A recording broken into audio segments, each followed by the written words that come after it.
All right, so this is the latest build. We're building a whole nother row of enclosures, 40-foot long. There will be an airlock hallway off of it, so in case an animal gets past you at the door, it's still in another cage, Sure. technically. And they're all going to be 5x12s, so not as big as some of the other cages. I have a lot of water monitors that aren't going to get over 5 feet, and they don't require all that space. So I think we'll have the Arguses over here in these two enclosures. They're not at the house right now. They're at Caleb McClellan's house.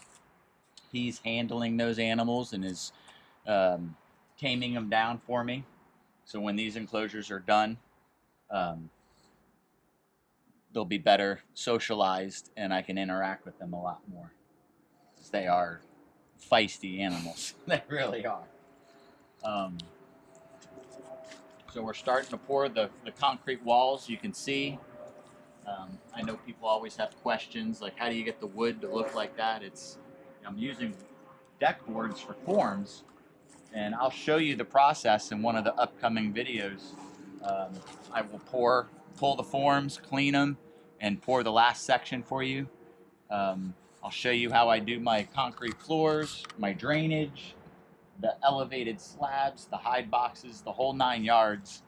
We'll cover all that on this enclosure build and putting the animals in their new enclosures. It'll be exciting. Very cool. And so, when do you anticipate the build out to be finished? Hopefully, and when do you want to get them populated? You know, with the new reptiles. We'll start moving animals in. Some of the dividers for the cages are just wood, so we'll film that going in, and then I need to finish a little bit of the roof.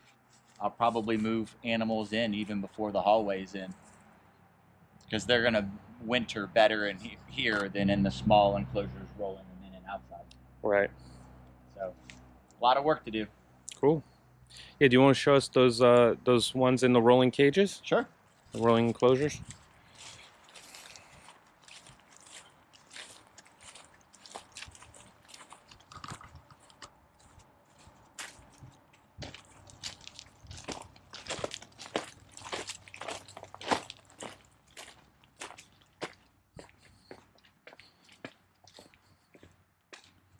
Well, there's really only one to show because there's only going to be one out. There's a Bivitatus male who's really handsome that's in here, but he's in his hide box, and that's not one that I can access. And the female's on the cage on the end. And this is my black roughneck monitor. It's a male.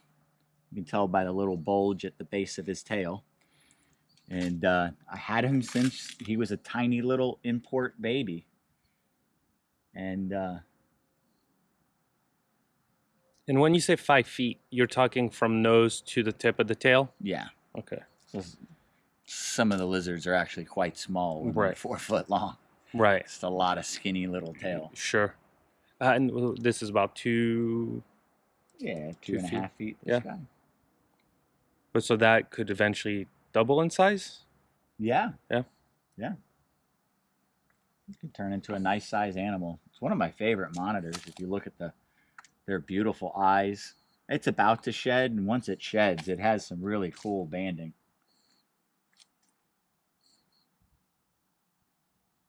It loves to eat. Looking at my fingers, like where's the where's the food? All right, and we have 2 more to see. If you guys want to come with me, let's go. All right. All right. So these are the last animals we're going to show you, and these are my albino water monitors. And really exciting right now, the female, she is in her lay box to lay eggs. See, right before we started filming, you could hear her physically digging in there. You can bring the camera right over the hole and probably see her in there. Yeah. No, I don't see her yet. Oh, there we go. Did you see her slinging the dirt? Here, if you want.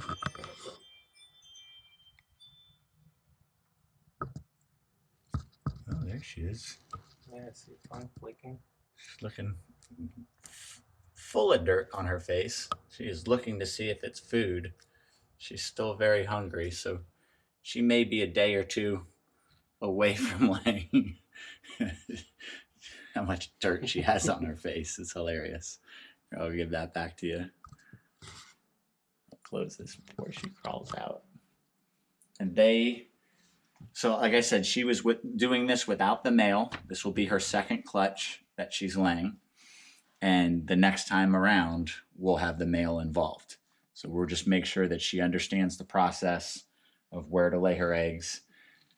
And she's doing it in a healthy way before we risk getting the male involved in it all. Sure. And the coloring and the color of their eyes is pretty incredible. So this is the male. Oh, he is really putting on some size. Look how pretty he is. And he's ready for a larger enclosure. Let's see if we can get it a little closer to him. See his face. He's tongue flicking. He's very curious. Not much usually goes in here other than food.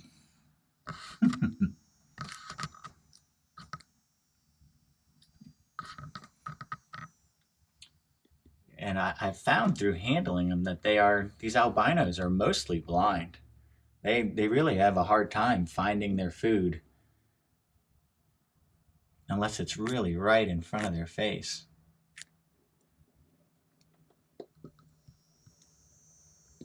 But I can't wait to put them in an enclosure with a bigger water feature with some running water.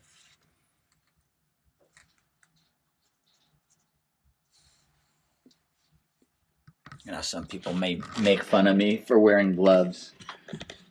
I see the comments on videos. But I can honestly say I have never been bit by a monitor lizard. I've had my gloves bit, but I've never been bit by a monitor lizard. Something bites the glove, I slide my hand out of it. I have zero issues. That's good, yeah. And by never being bit by my lizards, I'm never part of the problem. Because Right. we don't need to record injuries. We don't need people getting bit by these animals because it's getting harder and harder to keep these wonderful animals. So hopefully we'll have some babies from these guys this year. And once I get them in a better enclosure that has an airlock, then I can feel more comfortable opening the door and interacting with these guys more. Yeah, get them used to.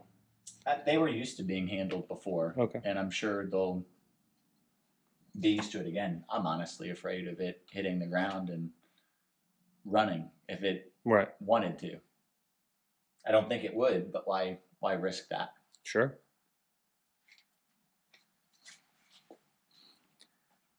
So we'll have a video, I'm sure, coming up of digging up these eggs as well.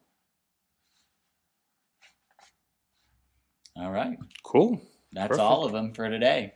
That's it. Thanks for watching, everyone. Please don't forget to like, comment, share, subscribe, and ring the notification bell. See you soon.